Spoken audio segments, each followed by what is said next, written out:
Good morning. My name is Michelle Gonzalez. I'm a veterinarian. I am the owner of the Rascal Animal Hospital and the Rascal Unit, and I'm the director of the Rascal Charities. I have been asked to come here to give you a veterinary perspective. Now, I'm not just a veterinarian that treats small animals. I have been very involved with the rescue community, and specifically with rescues that help with these puppy mill cases. To me, it's something very important, to the point that I'm pursuing a master's in forensics to further be able to help these animals. I see it on both ends. I see the dogs that have been abused for 5, 6, 7 years in small cages that suffer from severe diseases, from horrible mouth, from horrible eye problems, from skin problems, to orthopedic diseases, and not just the fact that these problems happen, but the fact that they're allowed to remain until these dogs are no longer producing any more puppies, and then they're disposed of, either they're killed or they're just given to other rescues to then deal with the problem. The suffering that these animals go through is animal cruelty. There's no other way about it. If any one of you was to keep an animal in the conditions that these puppy mills keep these animals, you would be accused of animal cruelty. How is it that these places are allowed to do it? Let's take it to the other side of the spectrum. In my hospital, we do emergency, and we receive a large number of these puppies that are sold, and especially some of the breeds that are highly risk for pneumonia. They come in extremely sick. These people are attached to these dogs from the second that they take it home.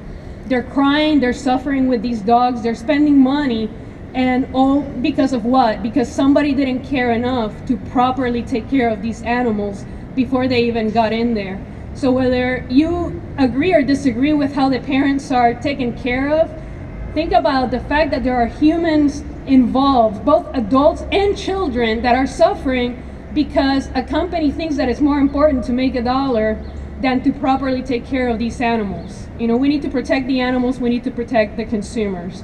So this is something that is, again, very important to me. Myself and my staff on a daily basis have to deal with these animals that are suffering. So am I passionate about this? Yes, because it affects us personally, and it is affecting so many animals. So we are hoping that this does not go through, and that the will of the public is heard, and that these animals' lives are taken into consideration and taken care of.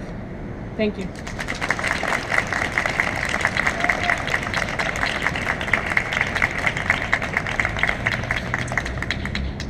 Good morning. Thank you for being here. My name is Janet Hoy-Gerlach. I'm on the board of the Toledo Area Humane Society, and I also chair our legislative committee. This bill would strip the right of local communities and local governments to pass ordinances that prohibit puppy mill practices such as what you've just heard described.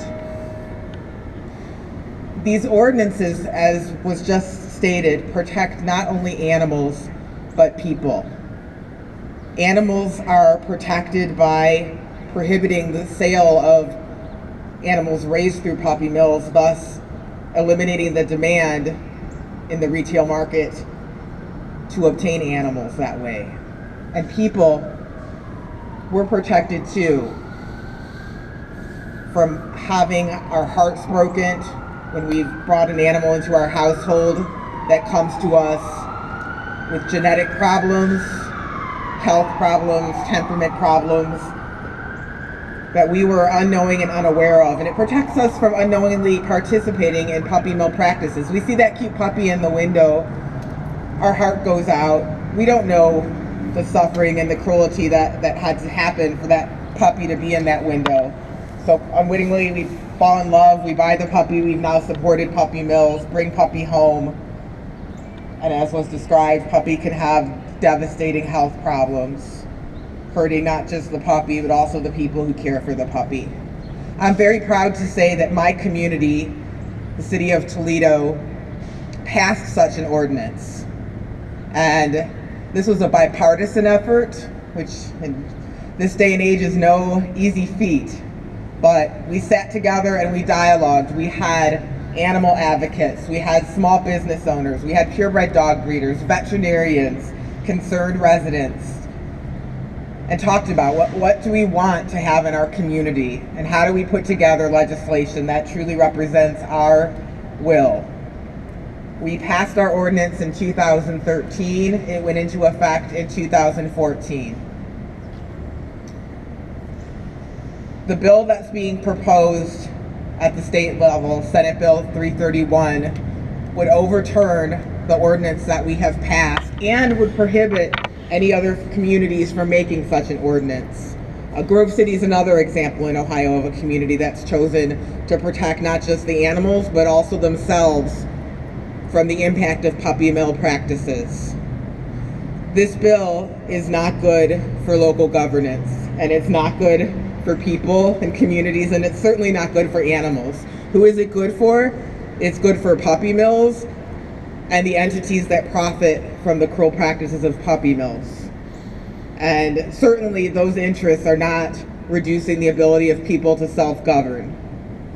So I ask you, please contact your elected representatives and ask them to oppose Senate Bill 331.